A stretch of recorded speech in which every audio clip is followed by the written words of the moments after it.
तो गुरु लोग डीसी के डाउनफॉल की आखिर असली वजह थी क्या? क्योंकि डीसी जब स्टार्ट हुआ था तो उसने अपना बहुत ही तगड़ा बेस बना लिया था और उसकी स्टार्टिंग की सारी मूवीज ने अच्छा खासा कलेक्शन किया था, लेकिन उसकी एंडिंग की तरफ आए तो वहाँ पे वो पूरी तरह से बर्बाद हो चुका था। उसकी लगातार सारी फिल्में फ्लॉप जा रही थी और बहुत ही तगड़ा नुकसान हो रहा था। तो ऐसा क्या रीजन था कि उसने इतना स्टैब्लिश तो अच्छे से करा था, लेकिन बाद में आते आते वो पूरी तरह से बर्बाद हो गया और आज ये नौबत है कि वो पूरे डीसी यूनिवर्स को रिबूट कर रहे हैं। और आज के इस वीडियो के अंदर आपको मैं डीसी के डाउनफॉल की ऐसी 2-3 वजह बताऊंगा जिसकी वजह से डीसी पूरी तरह से बर्बाद हो गया और अब वो रिबूट कर रहा है अपने पूरे यूनिवर्स को। तो देखो, जब से डीसी यूनिवर्स एस्टैब्लिश हुआ है तब से उसका कंपैरिजन सीधा मार्वल यूनिवर्स के साथ हुआ था। और डीसी की सबसे पहली मूवी आई थी मैन ऑफ स्टील, जो कि 2013 के अंदर आई थी और मार्वल के 2008 के अंदर। लेकिन जब तक डीसी की पहली मूवी आई थी तब तक मार्वल ने अपनी एक एवेंजर मूवी निकाल भी दी थी जिसने अच्छा खासा पैसा छापा था। और डीसी आया इस मारे था कि वो मार्वल कॉमिक्स को कंपटीशन दे सके मार्केट में, और इसीलिए आते उसने मैन ऑफ स्टील निकाली। फिर उसके बाद सीधा उसने जस्टिस लीग निकालने की सोची और जितने भी मेंबर जस्टिस लीग के अंदर थे उनकी सेपरेट मूवी उससे पहले आई ही नहीं थी, वंडर वुमन को छोड़ के, क्योंकि वो 2 जून 2017 को आई थी। लेकिन जस्टिस लीग जो आई थी वो नवंबर के अंदर आई थी 2017 के अंदर। और इसके अलावा और किसी कैरेक्टर की उसने सेपरेट मूवी दी ही नहीं थी, क्योंकि उसे सीधा एवेंजर्स लेवल तक की मूवी डिलीवर करनी थी। इसीलिए उसने सीधा बिना किसी कैरेक्टर के ऊपर एक सेपरेट मूवी बनाया, उसको पूरी तरह से फैन से कनेक्ट करे बिना सीधा जस्टिस लीग निकाल दी, जिसके अंदर सारे सुपर हीरो एक विलन से फाइट करेंगे। और इस मूवी को बनाने के बाद वो ये सोच रहा था कि जैसे मार्वल के द एवेंजर्स ने 1 बिलियन क्रॉस करे थे वैसे ये मूवी भी 1 बिलियन क्रॉस कर जाएगी, लेकिन ऐसा हुआ नहीं था। फैंस बिल्कुल भी उनसे कनेक्ट नहीं कर पा रहे थे। इसलिए सबसे पहली गलती तो डीसी की तरफ से या फिर वार्नर ब्रॉस की तरफ से यही हो गई थी कि उसने बिना किसी कैरेक्टर को सेपरेट मूवी दिए बिना ही सीधा एक असेंबल मूवी निकाल दी थी, जो कि डीसी के जस्टिस लीग की थी।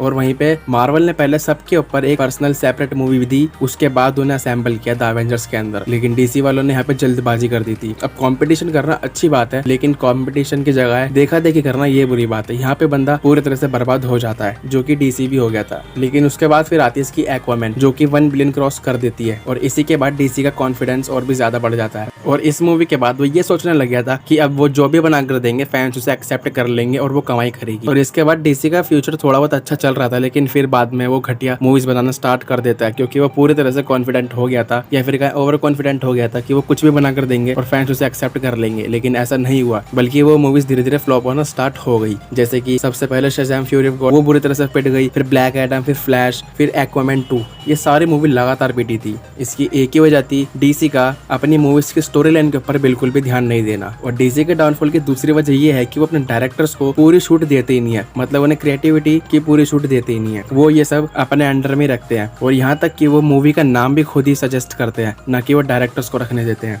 इसीलिए जो डायरेक्टर्स का विजन होता है वो पूरी तरह से काम नहीं कर पाता मूवीज के अंदर, क्योंकि जो इनका विजन होता है वो तो वार्नर ब्रॉस हटा देते हैं पूरी तरह से। जैसे कि जैक स्नाइडर के केस में हुआ था, उनका विजन बहुत ही अलग था डीसी यूनिवर्स को लेके। वो डीसी यूनिवर्स को एकदम डार्क करना चाहते थे, लेकिन वार्नर ब्रॉस के इंटरप्शन के चक्कर में वो वैसा नहीं कर पाए जैसा कि उनका विजन था। और तीसरी वजह ये है कि उन्होंने एक कैरेक्टर के लिए काफी सारी रिकास्टिंग कर रखी है, मतलब सुपरमैन को 11 एक्टर्स ने प्ले करा है और बैटमैन को भी 10 एक्टर्स ने प्ले करा है। और कुछ लोगों को तो ये भी नहीं पता कि जो रॉबर्ट पैटिंसन वाला बैटमैन है वो डीसी यूनिवर्स के अंदर एग्जिस्ट ही नहीं करता, वो एक अलग सेपरेट मूवी है। और इसी कंफ्यूजन के चक्कर में डीसी का डाउनफॉल स्टार्ट हो गया और इन सब चीजों को ध्यान ना देते हुए डीसी पूरी तरह से बर्बाद हुआ। और अब नौबत ये आ गई है कि वो पूरी तरह से रिबूट कर रहा है और जो ये डीसी का नया यूनिवर्स है, कम से कम ये तो अपनी मूवीज के ऊपर अच्छे से ध्यान दे रहा है। जो कि ये सुनने में ही आ रहा है कि जो सुपरमैन की मूवी है वो कॉमिक्स से इंस्पायर होगी, और कॉमिक्स के अंदर तो सुपरमैन की अलग स्टोरी लाइन है। सुपरमैन की कॉमिक्स के अंदर अलग ही बवाल स्टोरी लाइन चलती रहती है। अगर कॉमिक्स से इंस्पायर है तो वो मूवी काफी ज्यादा बवाल बनेगी। और मैं तो होप यही करता हूँ कि डीसी का यूनिवर्स अब अच्छी तरह से एस्टैब्लिश हो जाए। बाकी आपका क्या ख्याल है इसके ऊपर मुझे कमेंट करके जरूर बताना। और अगर आपने यहाँ तक वीडियो देख लिया तो वीडियो को लाइक कर देना और चैनल को भी सब्सक्राइब कर देना। मैं मिलता हूँ आपसे अगली वीडियो, तब तक के लिए बाय बाय।